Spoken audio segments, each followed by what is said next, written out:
Hello అండి, నా పేరు సందీప్. ఈరోజు మెయిన్ టాపిక్ వచ్చేసి ఏదైతే జగన్మోహన్ రెడ్డి గారు సెన్సేషన్ కామెంట్స్ అనేది చేయడం అనేది జరిగిందండి. ఏదైతే కూటమి గవర్నమెంట్ మీద దాని గురించి మనం మాట్లాడుకునే ప్రయత్నం అనేది చేద్దాము. నా ఛానల్ సబ్స్క్రైబ్ చేయండి, సబ్స్క్రైబ్ చేసుకొని బెల్ ఐకాన్ని యాక్టివేట్ చేసుకోండి. నేను కొత్త వీడియోస్ పెట్టగానే మీకు నోటిఫికేషన్ అనేది వస్తుంది. టాపిక్లోకి వెళ్ళిపోదాం. First of all Jaganmohan Reddy గారు ఏదైతే లిక్కర్ గురించి మాట్లాడడం అనేది జరిగిందండి. ఫస్ట్ థింగ్, ఏదైతే లిక్కర్ అనేది అయితే కల్తీ మందు అనేది ఇప్పుడు కూటమి గవర్నమెంట్ అనేది అమ్మడం అనేది జరుగుతుందండి. దానివల్ల చాలా మంది ప్రాణాలు అనేది పోవడం అనేది జరిగింది. ఫస్ట్ ఆఫ్ ఆల్ నేను ఫస్ట్ నుంచి కూడా చెప్తున్నానండి, ఏదైతే కూటమి గవర్నమెంట్ వచ్చేసి విచ్చలవిడి కరప్షన్ అనేది చేయడం అనేది ఎక్కువగా జరుగుతుందండి. అంటే ఎక్కడికక్కడ బెల్ షాపులు మరియు ఎక్కడికక్కడ వచ్చేసి ఏదైతే సిండికేట్ గా ఫామ్ అయ్యి ఒక్కొక్క జిల్లాలో సిండికేట్ గా ఫామ్ అయ్యి వీళ్ళందరూ కూడా ఒక కరప్షన్ అనేది సెంట్రలైజ్డ్ కరప్షన్ అనేది ఎక్కువగా చేయడం అనేది జరుగుతుందండి. నేను చాలా రోజుల నుంచి ఈ విషయాన్ని చెప్తున్నాను. ఏదైతే ఇది కూటమి గవర్నమెంట్కే చాలా రెడ్ సిగ్నల్ లాంటిది, దీనివల్ల చాలా డ్యామేజ్ జరుగుతుంది గవర్నమెంట్ కి అనే విషయాన్ని నేను ప్రతిసారి చెప్పే కార్యక్రమం అనేది జరుగుతుందండి. ఇది చాలా వరకు ఇప్పుడు ప్రూవ్ అయిందండి. ఏదైతే ఫేక్ లిక్కర్ ఫ్యాక్టరీ అనేది పెట్టడం వల్ల చచ్చిపోవడం అనేది జరుగుతుంది కదా. అంటే ఎంత దుర్మార్గం అండి వీళ్ళు చేస్తుంది. దీంట్లో ఎంత అన్యాయం తెలుసా అండి. దీనివల్ల ప్రజలు అనేవాళ్ళు బుద్ధి చెప్పే కార్యక్రమం అనేది ఎక్కువగా ఉంటుందండి. ఫస్ట్ థింగ్, ఇంతకుముందు వీళ్ళే ఏదైతే వైసీపీ హయాంలో ఏదో లిక్కర్ మంది అంట అమ్మారంట, అమ్మడం వల్ల చాలా మంది చచ్చిపోయారు అది ఇది అని పిచ్చి పిచ్చి ఆరోపణలు అనేది చాలా మంది చేసినారండి. పవన్ కళ్యాణ్ గారు, చంద్రబాబు నాయుడు గారు, కొన్ని మీడియాలు. కానీ ఇప్పుడు అసలైన లిక్కర్ కల్తీ మంది ఎవరు అమ్ముతున్నారని ఇప్పుడు ఫస్ట్ ఏదైతే కూటమి గవర్నమెంట్ విచ్చలవిడిగా అండి. అంటే ఎట్లా అంటే సిగ్గు ఎగ్గు లేకుండా కూడా అమ్మే కార్యక్రమం అనేది ఎక్కువగా జరుగుతుంది. లైక్ సిగ్గుందా అండి? ఫస్ట్ ఆఫ్ ఆల్ ఇంతమంది చచ్చిపోతుంటే ప్రభుత్వానికి రెస్పాన్సిబిలిటీ లేదు, గొంతె అరిసే పవన్ కళ్యాణ్కి రెస్పాన్సిబిలిటీ లేదు, ముఖ్యమంత్రి గారికి రెస్పాన్సిబిలిటీ లేదు, అందరికీ రెస్పాన్సిబిలిటీ లేకుండా ఒక నీచంగా ప్రభుత్వాన్ని నడుపుతున్న వీళ్ళందరూ కూడా ఏమనాలని ఫస్ట్ ఆఫ్ ఆల్ ఎవరైనా ఒకసారి ఆలోచించండి. అంటే ఒక మనుషులు చచ్చిపోతున్నా మీకు సంబంధం ఉండదు. అంటే మీ డబ్బు సంపాదించుకోవడం కోసం ఎంతకన్నా దిగజారే స్టేజ్కి అనేది ఎక్కువగా ఈ కూటమి గవర్నమెంట్ ఉండడం అనేది బాధ అనిపిస్తుందండి ఫస్ట్ ఆఫ్ ఆల్. ఎందుకంటే ఏదైతే వైసీపీ హయాంలో కల్తీ లిక్కర్ అమ్మారు, ఎక్కడ లిక్కర్ అమ్మడం వీళ్ళు చూసినారా అండి? అప్పుడు వచ్చేసి ప్రభుత్వం మద్యం షాపుల్ని మెయింటైన్ చేయడం అనేది జరిగిందండి. ప్రభుత్వం అమ్మడం అనేది జరిగింది. దానివల్ల ప్రభుత్వానికి ఆదాయం వచ్చింది. ఇప్పుడండి ఎమ్మెల్యే తింటాడు, లేకపోతే మంత్రులు తింటారు, ముఖ్యమంత్రి తింటారు, డిప్యూటీ సీఎం తింటాడు, అందరినీ తింటుంటారు డబ్బులు.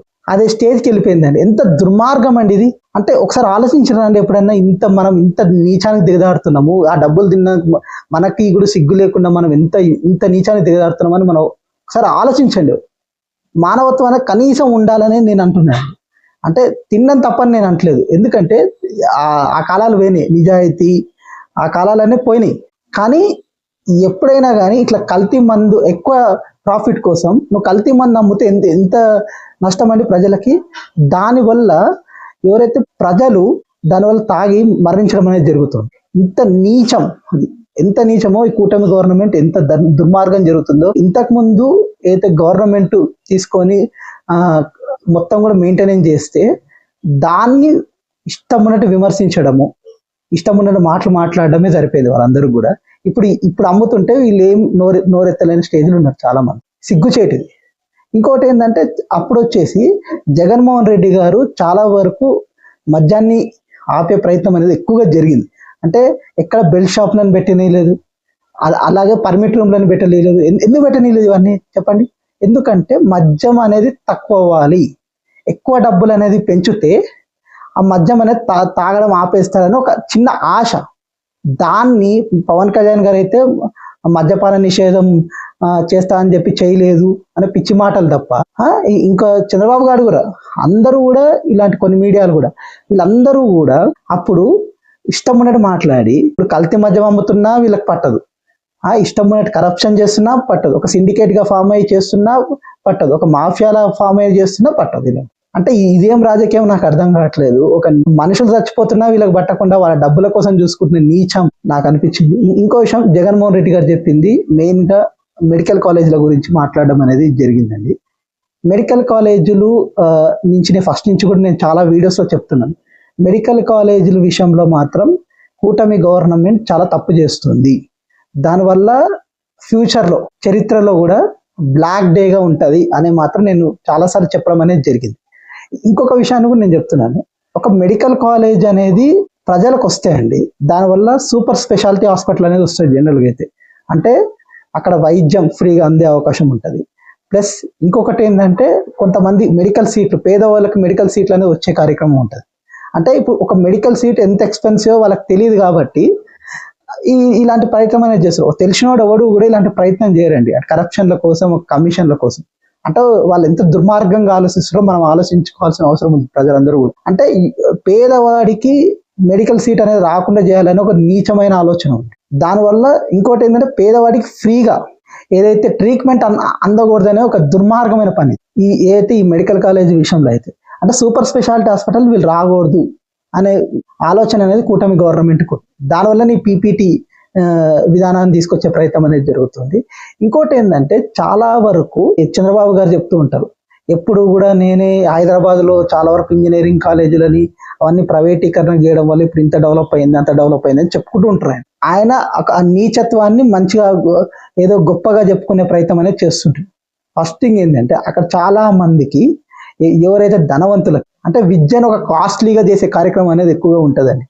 దానివల్ల ఎవరైతే ఇప్పుడు డబ్బు లేని వాళ్ళు ఎవరు చదువుకునే స్టేజ్లో అనేది ఉండదు జనరల్గా అయితే. ఇంకొకటి కూడా ఏంటంటే నా అభిప్రాయం వచ్చేసి వీళ్ళు మెయింటెనెన్స్ కరెక్ట్గా చేస్తే చాలా వరకు డబ్బులు మిగులుతాయండి నా అభిప్రాయం. నువ్వు గవర్నమెంట్ స్కూల్స్ కానీ గవర్నమెంట్ కాలేజెస్ కానీ ఫీజు రియంబర్స్మెంట్ కానీ ఆరోగ్యశ్రీ కానీ మామూలుగా ఇప్పుడు ఆరోగ్యశ్రీకి వచ్చేసి 300 కోట్ల రూపాయలు అవుతుంది నెలకి. అదే నువ్వు 100 కోట్లు పెట్టి అయితే గవర్నమెంట్ హాస్పిటల్ని నువ్వు డెవలప్ చేస్తే దానివల్ల ఏమైపోద్దండి, ఆ మెయింటెనెన్స్ అనేది కరెక్ట్గా నువ్వు చేస్తే ఆటోమేటిక్గా నీకు ఖర్చులు తగ్గే అవకాశం ఉంటుందండి. అదే అట్లనే స్కూల్స్ కూడా వర్తిస్తుంది. ఏదో గవర్నమెంట్ స్కూల్కి నువ్వు కరెక్ట్ ఇన్ఫ్రాస్ట్రక్చర్ అనేది ఇస్తే ఆటోమేటిక్గా సూపర్ స్పెషాలిటీ హాస్పిటల్ అనే అవకాశం ఉంటుంది. అలాగే సూపర్ స్పెషాలిటీ స్కూల్ అయ్యే అవకాశం ఉంటుంది. అంటే అప్పుడు ప్రైవేట్ రంగం అనేది చాలా తక్కువగా ఉండే స్టేజ్ ఉంటుందండి. అంటే వీళ్ళందరూ కమిషన్ల కోసం చేస్తున్న ప్రయత్నం, కరప్షన్ జరిగే అవకాశం ఉంటుంది కాబట్టి ప్రైవేట్కి ఎక్కువగా ఇచ్చేస్తున్నారు తప్ప ఎక్కువ శాతం నా అభిప్రాయం వచ్చేసి ఎక్కువగా గవర్నమెంట్ దాన్ని మనం డెవలప్ చేస్తే అంటే నీకు చాలా తక్కువ అయిపోద్దండి. ఒక 10 to 20% అమౌంట్ పెడితే ఏదో గవర్నమెంట్ స్కూల్స్ కానీ గవర్నమెంట్ హాస్పిటల్స్ కానీ ట్రాన్స్పోర్టేషన్స్ కానీ నువ్వు 10% కరెక్ట్గా నువ్వు ఖర్చు అనేది 10 to 20% కరెక్ట్గా నువ్వు పెడితే నీకు చాలా డబ్బులు మిగులుతాయి. ఆరోగ్యశ్రీ అవసరం ఉండదు, అలాగే ఏదైతే ఇప్పుడు ఇవన్నీ స్కీమ్స్ కూడా అవసరం ఉండదండి. అంత మంచిగా డెవలప్ అయ్యే స్టేజ్ ఉంటుంది. కానీ అవన్నీ మనం చేయం. మనకి మెయిన్గా ఏం కావాలి, కరప్షన్ చేసుకోవడం. అది మెయిన్గా అందరూ కూడా భావిస్తారు, వీళ్ళని కదా అందరూ కూడా. అంటే మనం ఎక్కువ గవర్నమెంట్ హాస్పిటల్స్ని కానీ మనం ఎక్కువగా మెయింటెనెన్స్ అంటే నీకు మంచి ఎక్విప్మెంట్ చెప్పడం కానీ, ఎక్కువగా ఆడ మంచి బల్లలు ఇప్పించడం కానీ, మెయింటెనెన్స్ చేపించడం కానీ, టాయిలెట్స్ కరెక్ట్ ఉండడం కానీ మెయిన్గా. ఎందుకంటే ప్రైవేట్ స్కూళ్ళల్లో ఎందుకు జాయిన్ అవుతారు చెప్పండి, మెయిన్గా మెయింటెనెన్స్ వల్లనే జాయిన్ అవుతారు. అలాగే ప్రైవేట్ హాస్పిటల్లో మీకు ఎందుకు ఎక్కువ జాయిన్ అవుతారు చెప్పండి, మెయిన్గా మెయింటెనెన్స్. అంటే అక్కడ ట్రీట్మెంట్ మంచిగా అందుతుంది అనే ఉద్దేశంతోనే జాయిన్ అయ్యేది. అదే నువ్వు కరెక్ట్ ఎక్విప్మెంట్ అనేది గవర్నమెంట్ స్కూల్లో కానీ అలాగే గవర్నమెంట్ హాస్పిటల్లో కానీ పెడితే ఆటోమేటిక్గా డెవలప్ అయిపోతుంది. అంటే దానివల్ల ఎంత డబ్బులు మిగులుతాయి తెలుసా అండి మీకు. ఇప్పుడు చూడండి, గవర్నమెంట్ ఇప్పుడు ఆరోగ్యశ్రీ అనేది లేకపోతే పేదవాడు బతకలేడు. ఎందుకంటే ఈ మానిటరింగ్ వ్యవస్థ లేవు మన ఏది గవర్నమెంట్లలో, మానిటరింగ్ మెకానిజం లేదు.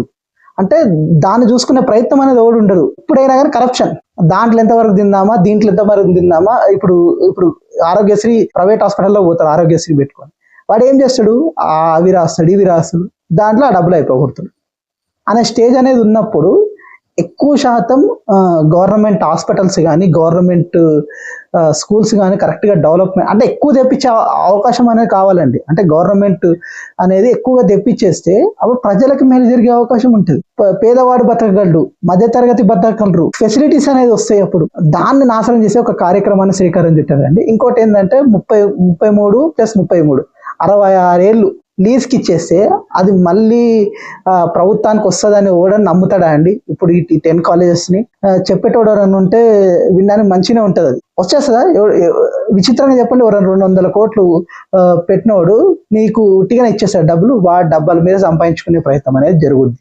ఇవన్నీ కూడా కామన్ గా జరిగే ఒక అంటే ఎప్పుడు కూడా మంచి చేయాలన్న ఆలోచన విధానం ఉండాలండి. ఫస్ట్ ఆఫ్ ఆల్ మన డైలాగులు వేసుకోవడము, మనం పొగుడుకోవడము, దానివల్ల ఏం ఉపయోగం? నేనే అన్ని క్రియేట్ చేసిన అని చెప్పుకోవడం, దానివల్ల ఏం ఉపయోగం? ప్రజల్లో నువ్వేం చేసినావు అనేది ఒకటి మార్క్ అనేది చూపించే కార్యక్రమం ఉండాలి కదా. 75 ఏళ్ళు వచ్చినాయి, ఏం చేస్తావు ఇంతకన్నా నువ్వు? ఏముంటది చెప్పు? ఇప్పుడు మామూలుగా ఒక వ్యక్తి అండి, జనరల్ నాకు అంత బాధ అనిపిస్తుంది ఈ మాటలు చెప్పడానికి. 75 ఏళ్ళు వచ్చినాయి, ఏం చేస్తాడు ఇప్పుడు?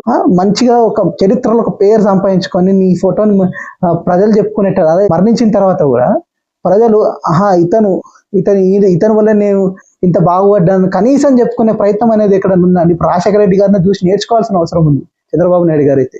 ఎందుకంటే ఆయన ఫీజు రియంబర్స్మెంట్, ఆ ఫీజు రియంబర్స్మెంట్ ఎంతో మంది ఆపరేషన్లు కానీ, ఏదైనా మెడికల్ ప్రాబ్లమ్స్ వస్తే వెళ్ళే కార్యక్రమం కానీ, ఇవన్నీ చెప్పుకునే కార్యక్రమం ఫీజు రియంబర్స్మెంట్ వల్ల చాలా మంది డాక్టర్లు, ఎంబీబీఎస్ అందరూ అవడం అనేది జరిగింది. అది చరిత్ర. ఇప్పుడు ఈ పిచ్చి కమిషన్ల కోసం చేసుకోవడం వల్ల ఏముంటది చెప్పండి?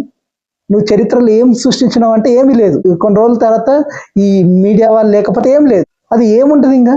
అది అట్టు ఉండకూడదండి. ఎప్పుడైనా కానీ మనం చరిత్ర సృష్టించాలి, చరిత్రలో మనకు పేరు ఉండాలి. అప్పుడే మనం గుర్తుపెట్టి, అంటే ఎప్పుడైనా డబ్బులు శాశ్వతంగా ఉండవు, పేరే శాశ్వతంగా ఉంటుంది. చరిత్రలో నీ పేరు తెలుసుకోవాలనేది ఆలోచన విధానం ఉండాలి. అప్పుడే చిత్తశుద్ధి అనేది మనకు వస్తుంది, సేవ చేయాలనే ఆలోచన విధానం వస్తుంది.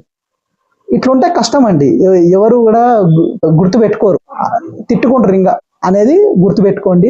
మంచిగా డెవలప్ చేయమని నేను కోరుతున్నాను తప్ప ఏం లేదు. నాకేమి ఎవరి మీద కోపం కూడా ఏం లేదు. ఎందుకంటే బాధతో వచ్చిన మాటలు అండి. జగన్మోహన్ రెడ్డి గారు సీఎంస్ గురించి మాట్లాడడం అనేది, తల్లికి వందనం వచ్చేసి 15,000 రూపాయలు ఇస్తామని ఇయర్ లో చెప్పారు. దాని తర్వాత మెయింటెనెన్స్ కోసం 2,000 కట్ చేసి 13,000 రూపాయలు అనేది ఇస్తున్నారు ఇప్పుడు తల్లికి వందనం. దాంట్లో ఇంకొంతమందికి అనేది రావట్లేదు, కొంతమందికి తక్కువ డబ్బులు పడే కార్యక్రమం జరుగుతుంది. అది సక్సెస్ అయిందా లేదా అనేది వాళ్ళు అర్థం చేసుకునే ప్రయత్నం అనేది ఉండాలి. రెండో థింగ్ వచ్చేసి అన్నదాత సుఖీభవ వచ్చేసి ఫస్ట్ 20,000 రూపాయలు ఇస్తామని హామీ అనేది ఇవ్వడం అనేది జరిగిందండి. దాంట్లో వచ్చేసి ఇప్పుడు 5,000 రూపాయలు అనేది ఇవ్వడం అనేది జరిగింది. ఫస్ట్ విడతలో 2,000 పిఎం కిసాన్ డబ్బులు అనేది వేశారు. అది ఫస్ట్ ఇయర్ లో లేదు. సెకండ్ ఇయర్ లో ఇప్పుడు 14,000 రూపాయలు ఇస్తామని, మొత్తం కలిపి 14,000 రూపాయలు ఇస్తామని చెప్తున్నారు. అది చెప్పడానికి చేయడానికి కరెక్ట్ గా ఆచరణ లేదు. రెండో థింగ్, ఏదైతే వీళ్ళు చెప్పిన పెన్షన్స్ కూడా 5 లక్షల మందికి దాదాపు తీసేసాయి. దానిలో ఒక 20% కొంచెం అటు ఇటుగా ఉన్నా కానీ దాదాపు 4,50,000 ఆ రేంజ్ లో అయితే తీసేయడం అనేది జరిగింది పెన్షన్స్.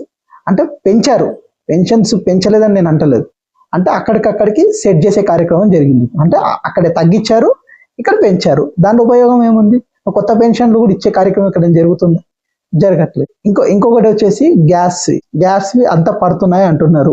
అది ఎంతవరకు పడుతున్నాయో ఓడికి తెలియదు, అది చూడాల్సిన అవసరం ఉంది. ఇంకోటి మెగా డిఎస్సి అండి. మెగా డిఎస్సి అయితే యాక్చువల్గా వాళ్ళు 20 లక్షల ఉద్యోగాలు ఇస్తున్నామని చెప్పారు. దాంట్లో వచ్చి మెగా డిఎస్సి వచ్చేసి 15,941 పోస్టులు అనేది మొన్న ఇవ్వడం అనేది జరిగింది మెగా డిఎస్సిలో. అది మంచి విషయంగా భావిస్తాం. అంటే మొత్తం కూడా చేయలేని పరిస్థితి అనేది ఎక్కువగా జరుగుతుంది ఈ జాబ్స్ లో. ఇంకొకటి విషయం ఏంటంటే నాడు నేడు కార్యక్రమాన్ని అయితే మొత్తానికి వదిలేసినారు. అంటే జగన్మోహన్ రెడ్డి గారు చేసి మంచి ప్రయత్నాన్ని వదిలేసే కార్యక్రమం జరిగింది ఈ విషయంలో అయితే. ఇంకోటి ఉద్యోగులకైతే జగన్మోహన్ రెడ్డి గారు ఎన్నో బెనిఫిట్స్ ఇచ్చారండి. సచివాలయ ఉద్యోగులు పర్మనెంట్ 1,30,000 ఉద్యోగాలు ఇచ్చారండి జగన్మోహన్ రెడ్డి గారు. అలాగే వాలంటీర్ 2,50,000 ఉద్యోగాలు. అంటే దాదాపుగా ఇంకా అయితే ఆర్టీసీలో కూడా కొంతమంది పర్మనెంట్ చేయడం అనేది, అవుట్ సోర్సింగ్ వాళ్ళని కూడా పర్మనెంట్ చేయడం అనేది జరిగింది. దాదాపు ఒక 4 లక్షల ఉద్యోగాలు ఇస్తే ఇప్పుడు ఏది రాకపోతే అందరూ కూడా ధర్నాలు చేసే కార్యక్రమం ఉంది. దానివల్ల ఏం ఉపయోగం అండి? 11 డిఏలు ఇచ్చిన వాడినేమో ఓడగొట్టే ప్రయత్నం జరుగుతుంది, ఏమి ఇయ్యని వాడినేమో గెలిపించే ప్రయత్నం జరుగుతుంది. అది ప్రజల్లోనే తెలుసుకోవాలి. అంటే దీనివల్ల ఏం జరగదండి. అంటే ప్రొటెస్టులు చేసినంత మాత్రాన ఏం జరగదు, అది ఇచ్చే కార్యక్రమం అంటూ ఏమీ ఉండదు. జనరల్గా అయితే ఏంటంటే వాళ్ళు ఒక డిఏ కోసం, మెయింటైనింగ్ కోసం ఏదో ధర్నాలు చేసే కార్యక్రమం. వాళ్ళకి ఆల్రెడీ కూడా కరప్షన్ విచ్చలవిడిగా చేసుకునే ప్రయత్నం అనేది జరుగుతూ ఉంది. ఇదేంటంటే ఏదో జస్ట్ పోరాటం చేయడానికి కోసం పోరాటం చేస్తున్నారు వాళ్ళు. ఏముందండి దీనివల్ల చెప్పండి? వీళ్ళకి చిత్తశుద్ధి ఉందా అండి? ఫస్ట్ ఆఫ్ ఆల్ లేదు. చిత్తశుద్ధి లేనప్పుడు ఏం చేసిన ఏం ఉపయోగాలు ఉంటాయి చెప్పండి? అది కూడా ఒక ప్రయత్నం ఉంది కదా. ఇప్పుడు కరప్షన్ చేసేసుకుంటున్నారు, వాళ్ళ డబ్బులు వాళ్ళకి వస్తున్నాయి అన్అఫీషియల్ గా. అఫీషియల్ గా పోరాటం చేయకపోతే ఏదో డిఏ కోసం ఒక డిఏ కోసం ఇప్పుడు అన్ని చేయరు కదా, గవర్నమెంట్ అంటే అన్ని చేయరు, ఏదో పది అడిగితే ఒకటి చేస్తారు. అట్లనే ఇప్పుడు జరిగే కార్యక్రమం ఉంటుంది, అంతకు మించి ఏముండదు. దీనివల్ల ఆ, చిత్తశుద్ధి అనేది వాళ్ళకి లేదు వీళ్ళకి లేదు. ఏదో ఓటర్ రాజకీయం జరుగుతుంది. ఇప్పుడు మెగా డిఎస్సి ఇవన్నీ ఎందుకు చేస్తున్నారు అంటే ఓట్లు పెంచుకునే కార్యక్రమం తప్ప పోల్ మేనేజ్మెంట్ ని ఎక్కువ వీళ్ళే ఉంటారు కాబట్టి అది రిక్రూట్ చేసిన కార్యక్రమం అనేది ఎక్కువగా జరిగింది. ఏది మెగా డిఎస్సి, లేకపోతే అంతకుముందు అది కూడా ఉండకపోతుండే. అది కూడా ఒక కారణం ఉండొచ్చు, అంటే జెన్యున్ గా కూడా చేసి ఉండొచ్చేమో, మరి మనకు తెలియదు కాబట్టి. అంటే ఓవరాల్ గా మనం చూసుకుంటే అండి, ఏ అయితే వీళ్ళు చెప్పినా మేము కరప్షన్ చేయము అంటే కరప్షన్ ని పూర్తిగా ఎంకరేజ్ చేస్తున్నాం. మేము అప్పులు శ్రీలంక అయిపోయింది, అసలు శ్రీలంక వాళ్ళు మనం బతకలేము రాష్ట్రంలో అని చెప్పిన వీళ్ళందరూ కూడా ఇప్పుడు వీళ్ళు తెచ్చిన అప్పులు ఏంటండి, దాదాపుగా 2 లక్షల కోట్ల రూపాయల అప్పు తీసుకొచ్చే కార్యక్రమం శ్రీకారం చుట్టారు వీళ్ళందరూ. అంటే అప్పుడు గొంతెత్తి మాట్లాడిన వాళ్ళు ఎవరు ఇప్పుడు మాట్లాడతలేరు.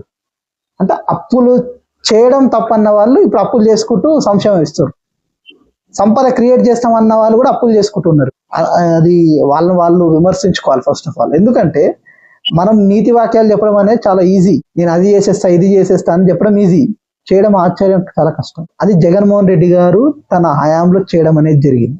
దాన్ని నాశనం చేసేసి మొత్తం కూడా కరప్షన్ మయం చేసి, అసలు జగన్మోహన్ రెడ్డి గారు అసలు కరప్షన్ ఎంకరేజ్ చేయలేదండి. దానివల్లనే కదా అతనికి నష్టమైంది. మొన్నటి ఎన్నికల్లో ఏదైతే వైసీపీ పార్టీ వాళ్ళు ఎందుకు ఓటు వేయలేదండి, మా పోయిన ఎన్నికల్లో ఒక 3-4% ఎందుకు పడలేదు ఓటు, ఎందుకు చెప్పనా, అతను కరప్షన్ చేయడానికి అవకాశం ఇవ్వలేదు కాబట్టి.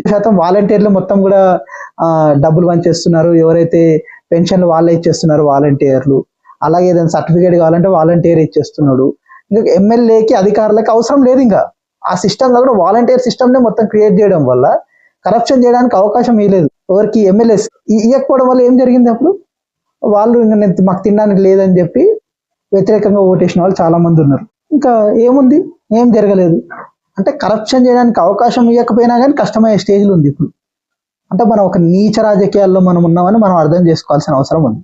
అంటే డబ్బు లేనివాడు ఇంకా రాజకీయాల్లోకి రాకూడదా? అధ్యక్షుడు కూడా ఎవరు, చంద్రబాబు నాయుడు గారే కదా. డబ్బులు పంచే కార్యక్రమాన్ని శ్రీకారం చుట్టింది ఆయన్ని. శ్రీకారం చుట్టి ఇప్పుడు 10,000, 5,000 ఆ స్టేజ్ తీసుకొచ్చేసారు. ఇప్పుడు నెక్స్ట్ ఇంకేంది, 20,000 పంచే కార్యక్రమం ఉంటుంది. దానివల్ల ఎంత దుర్మార్గం అండి, అసలు మనం చేస్తున్న ఎంత దుర్మార్గమో ఒకసారి మనం వేసిన ఏదైతే విత్తనమో రేపు వృక్షం అవుతుంది. మనం మంచి విత్తనాలు వేయాలి ఫస్ట్ ఆఫ్ ఆల్. వేరే వాళ్ళకి నీతులు చెప్పే ముందు మనం మంచి విత్తనాలు వేస్తే మంచిగా ఉంటుంది తప్ప. అంతే కదా, ఇప్పుడు ఎవరైతే మంచి సేవ చేయాలి అనుకునేవాడు ఎవడన్నా వస్తున్నాడా, కారణం ఎవరు, వీళ్ళే కదా. మళ్ళీ నీతులు చెప్తుంటారు అందరూ.